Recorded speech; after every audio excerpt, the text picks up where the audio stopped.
भारत में ये विचार सदियों से रहा है, लेकिन आज बदली हुई परिस्थितियों ने हमें फिर से याद दिलाया है, आत्मनिर्भर बनो, आत्मनिर्भर बनो, आत्मनिर्भर बनो। हमारे देश की ग्राम पंचायतों की इसमें बहुत बड़ी भूमिका है। मजबूत पंचायतें आत्मनिर्भर गांव का भी आधार है और इसलिए पंचायत की व्यवस्था जितनी मजबूत होगी, उतना ही लोकतंत्र भी मजबूत होगा और उतना ही विकास का लाभ आखिरी छोर पर बैठा हुआ उस सामान्य व्यक्ति तक पहुंचेगा। साथियों, इसी सोच के साथ सरकार ने पंचायती राज से जुड़ी व्यवस्थाओं को, इंफ्रास्ट्रक्चर को आधुनिक बनाने के लिए निरंतर काम किया है। वरना 5-6 साल पहले एक दौर वो भी था जब देश की 100 से भी कम पंचायतें ब्रॉडबैंड कनेक्टिविटी से जुड़ी थी।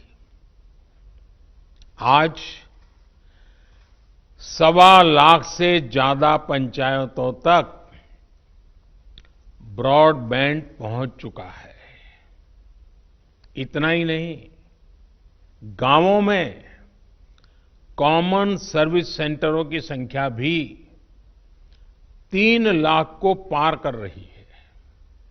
सरकार ने भारत में ही मोबाइल बनाने का जो अभियान चलाया हुआ है, उसी का नतीजा है कि आज गांव-गांव तक कम कीमत वाले स्मार्टफोन पहुंच चुके हैं। बहुत हद तक बदल रहा है। तो मैं दिनेश जी आपके पास आ रहा हूं। दिनेश जी, ये जो 3 लाख से ज्यादा कॉमन सर्विस सेंटर बताए जाते हैं, जब हम आज पंचायती राज दिवस पर बात कर रहे हैं, पंचायतों को मजबूत बनाने की बात कर रहे हैं, गांधी जी की बात कर रहे हैं कि ग्राम स्वराज का जो उनका सपना था वो तब पूरा होगा जब पंचायतें उतनी सशक्त बनेंगी, तो इसमें जो कॉमन सर्विस सेंटर हैं वो किस हद तक जो है इंपॉर्टेंट भूमिका निभा रहे हैं। और साथ साथ मैं ये भी जानना चाहूंगा कि आंकड़ों में हमारे पास 3 लाख कॉमन सर्विस सेंटर तो हैं, लेकिन वास्तव में क्या हम ये भी कह सकते हैं कि करोड़ों किसान इसको इस्तेमाल कर रहे हैं? क्या कोई ऐसा आंकड़ा है कि हम ये कह सकें कि दरअसल देखिए किस तरह से किसानों के लिए ये एक इंपॉर्टेंट टूल बन चुका है?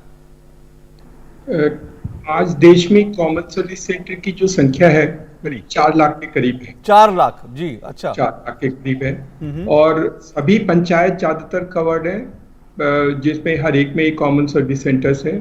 और पंचायत के अलावा कुछ अर्बन और सेमी अर्बन एरियाज में भी कॉमन सर्विस सेंटर्स हैं।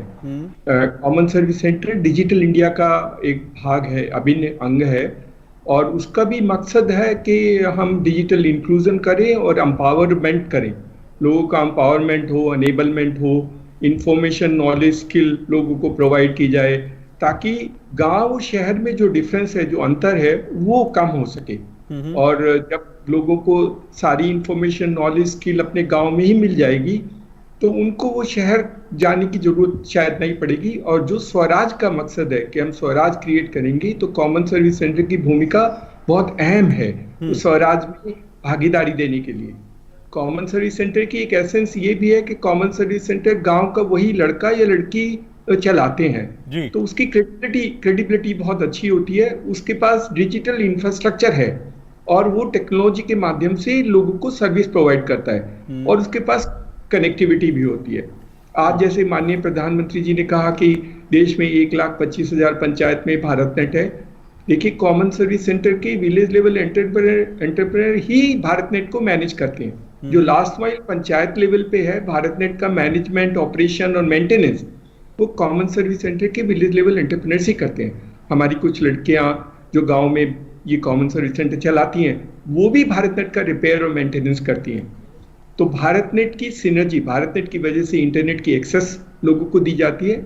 हम लोग फाइबर टू होम भी देते हैं, वाईफाई भी देते हैं, और वाईफाई चौपाल के माध्यम से आज एक जगह का संवाद वाईफाई चौपाल के माध्यम से ही पंचायत में हुआ।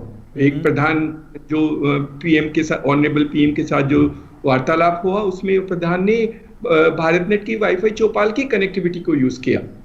तो कॉमन सर्विस सेंटर के माध्यम से कनेक्टिविटी प्रोवाइड की जाती है। कॉमन सर्विस सेंटर के माध्यम से हम लोग बाकी जो डिजिटल इंक्लूजन के प्रोग्राम्स हैं, एक एक्सेस टू बैंकिंग है। तो जैसे पहले लॉकडाउन में सिर्फ बैंकिंग कॉरेस्पोंडेंट को अलाउ किया गया था, तो हमारे 18,000 कॉमन सर्विस सेंटर हैं जो देश में करीब सारे बैंकों के लिए बैंकिंग कॉरेस्पोंडेंट का काम करते हैं।